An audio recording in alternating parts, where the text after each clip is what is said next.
The night was deep and heavy, as if the sky itself carried the weight of untold sorrows. Cedar Street lay silent, its neat row of houses dark, except for the occasional flicker of a porch light. The street lamps, dim and tired, spilled yellowish halos onto the pavement. Somewhere in the shadows, a stray cat clawed through a box, scattering paper scraps that drifted across the road. A dog barked in the distance, sharp, restless barks that broke into the quiet like cracks in glass. And then it came.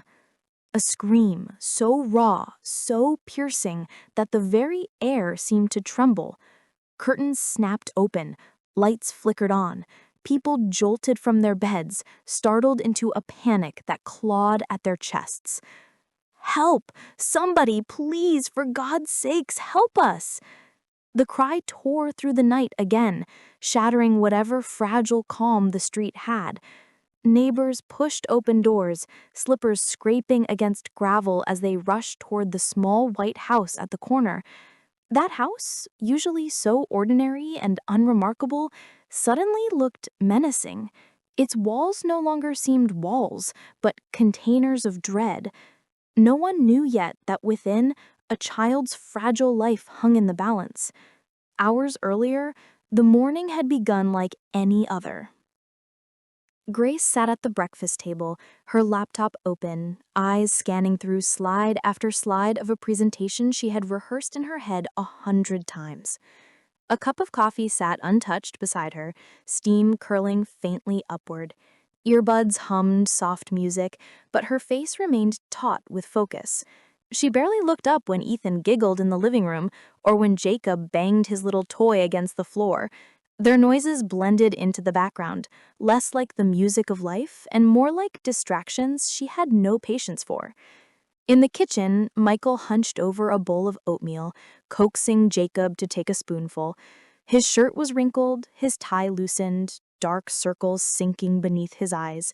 Each motion of his hand looked tired, as though even the simplest tasks had become battles. "Grace," he said finally, his voice low, "did you hear? The nanny texted, she won't be coming today."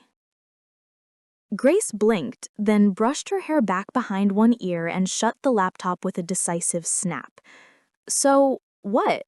You're here, aren't you?" Michael's head lifted slowly, his eyes carrying something between exhaustion and disbelief. "Me? I've been juggling work and the kids all week.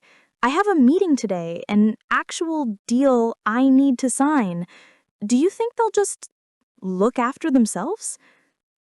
Grace slid on her earrings, grabbed her purse, and angled herself toward the mirror by the wall. She smoothed her hair, adjusted her blouse, her reflection showing determination rather than doubt. "Michael, this is the chance of my life. If I miss this meeting, years of work will be gone. Do you understand that?" Her words hung in the air, sharp as broken glass. From the hallway, Ethan listened. His small fingers clutched the doorframe as his mother's words cut into him. His chest felt tight, like something inside him was caving in. The realization that her job, her dream, weighed heavier than her children, settled over him like a stone pressing down on his heart. Moments later, Grace bent down before him, placing a hand lightly on his head. The gesture should have been tender, but it was rushed, almost perfunctory. "You're a big boy now, right? You can take care of everyone. I'll be back soon." Ethan's throat burned. His eyes swelled with unshed tears. "Mom, please don't go. Lily's sick. She has a fever."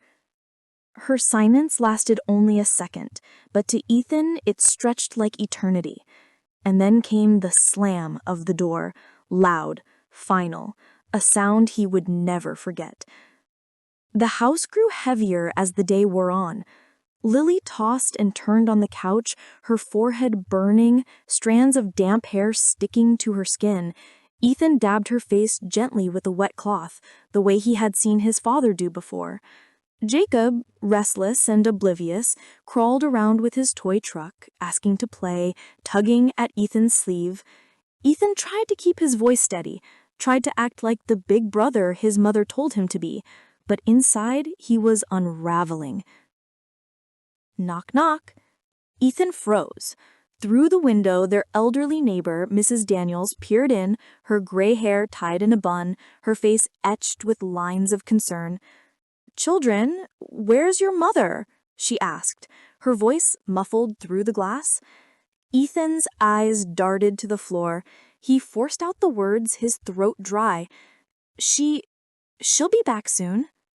Mrs. Daniels lingered, her gaze soft but questioning. She wanted to push, wanted to demand more, but she didn't. She sighed, muttered something under her breath, and shuffled away. Ethan watched her leave, shame and fear pressing deeper into his chest. Inside, Jacob squealed, pointing toward the rusty old oven in the corner. "Look! Best hiding place!" Before Ethan could stop him, Jacob tugged at Lily's arm, trying to pull her inside in the innocence of his game. Ethan lunged forward, panic gripping his stomach. "No, Jacob, don't!" But it was too late. The oven door slammed shut with a metallic clang, trapping Lily inside. Her screams filled the room, muffled but horrifying, fists pounding desperately from within. Ethan's hands shook as he pulled at the handle. His skin tore, blood streaked down his palm, but the door wouldn't budge. "Hold on, Lily, please hold on." His voice cracked, raw with terror. Desperate, he stumbled to the window, shoved it open, and screamed with every ounce of his being. "Help! Somebody please help us!" Neighbors poured into the yard. Tyler, a young man from down the street, sprinted up carrying a hammer. With one swift blow, he smashed the oven door open. The clang rang out, and then silence, broken only by Ethan's sobs as Lily's limp body fell into his arms. She was still, too still, her skin pale, her tiny chest unmoving. "She's not breathing," a woman's voice cried, trembling. Michael's phone rang just then. His hand shook as he answered, his briefcase slipping from his grip. "What? My kids?" His face drained of color.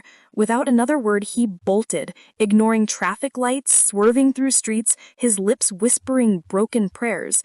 "Please, God, my baby, please breathe." By the time Grace's car pulled into the driveway, chaos had already unfolded. The neighborhood had gathered, their faces a mixture of fury and disbelief. Voices rose, sharp and unforgiving. "You left them alone. What kind of mother does that?" Ethan looked at her, his eyes red, brimming with betrayal. His small voice broke as he spoke. "Mom, you promised. You said you wouldn't leave." Tyler stepped forward, his expression hard. "If we hadn't been here, your daughter wouldn't even be alive. You abandoned them." Grace's knees buckled. She fell to the ground, clutching her chest as if the air itself had turned to knives. Her words swam in her throat, but none came out. Her ears rang with accusations, her son's voice louder than all. At the hospital, Michael sat slumped in the corridor, his hands clasped so tightly his knuckles turned white. His voice was barely a whisper. "If she wakes up, maybe we can survive this. But if she doesn't, Grace will have nothing left." Through the glass, Grace saw Lily's tiny body connected to machines, her breaths shallow, each rise of her chest mechanical, borrowed from the machines that kept her alive. Tubes ran across her fragile arms, her eyelids fluttering faintly.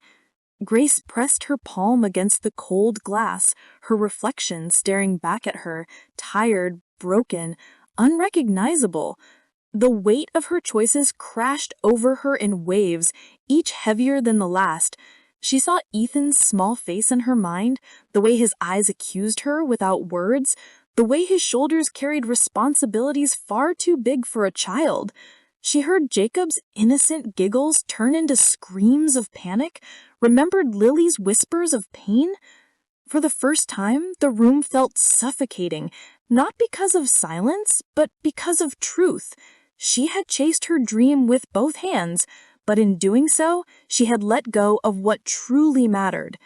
And now, as machines breathed for her daughter, as her husband sat broken in the hallway, Grace realized that she might never be able to fix what was broken.